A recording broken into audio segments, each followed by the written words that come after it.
dua orang ini, kalian harus tutupin biayanya melalui iuran kalian tadi. Mungkin nanti iuran kalian yang seharusnya 100.000 bakalan dinaikin lagi gitu, supaya bisa menutupi dua orang ini.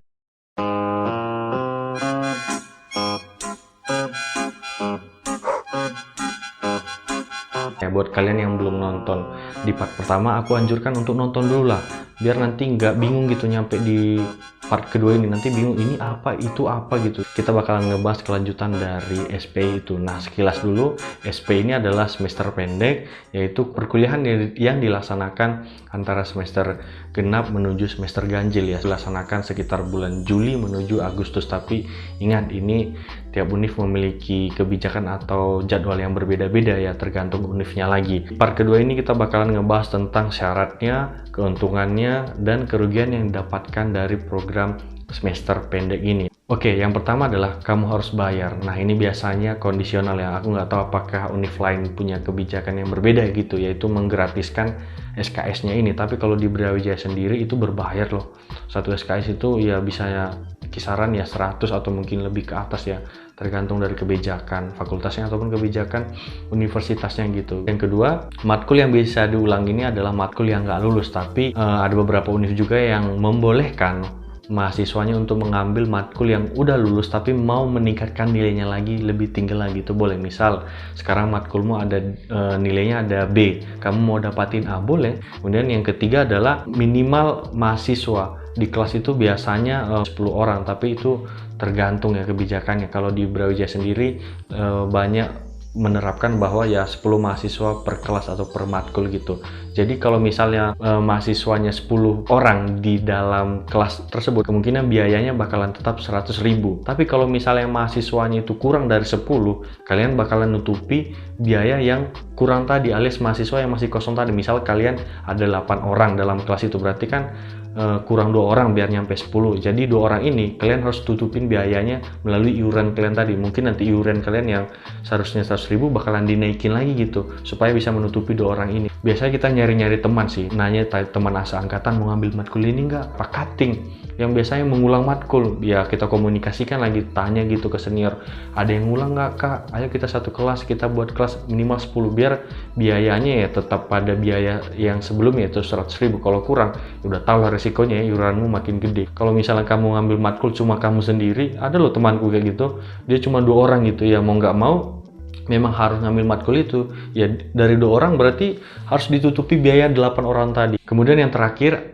tiap universitas itu memiliki kebijakan yang lagi, jadi aku perlu sampaikan bahwa syarat-syarat yang di atas tadi itu nggak sepenuhnya atau mutlak benar, karena ya tiap univ punya peraturan tersendiri. Kemudian kita ngebahas yang kedua, yaitu tentang kelebihan atau mungkin keuntungan yang kita dapatkan dari program semester pendek ini. Oke, yang pertama adalah kamu bisa memperbaiki nilaimu. Mungkin ya nilaimu sebelumnya itu dapat C+ atau D atau E gitu, nggak lulus ya, atau mungkin B walaupun udah lulus tapi kamu pengen naikin, ya silahkan. Kedua, teman-teman bisa lulus cepat gitu. Kalau misalnya memang kamu ada target untuk lulus cepat 3,5 tahun, ya ambil SP ini.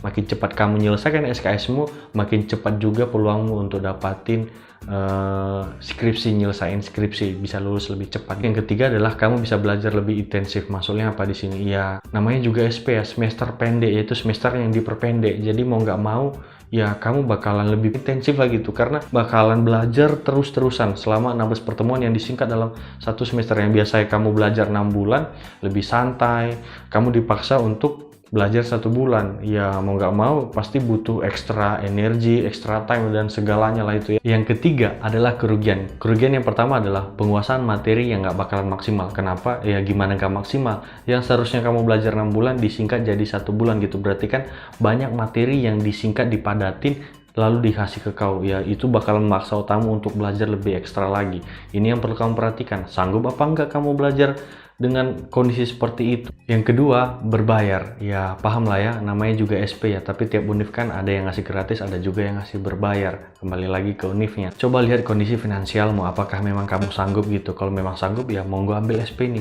Tapi kalau memang nggak sanggup finansialmu, ya udahlah, paham lah ya, nggak usah diambil dulu. Ambil aja yang kelas reguler, ngambil di semester depan atau di tahun depan gitu.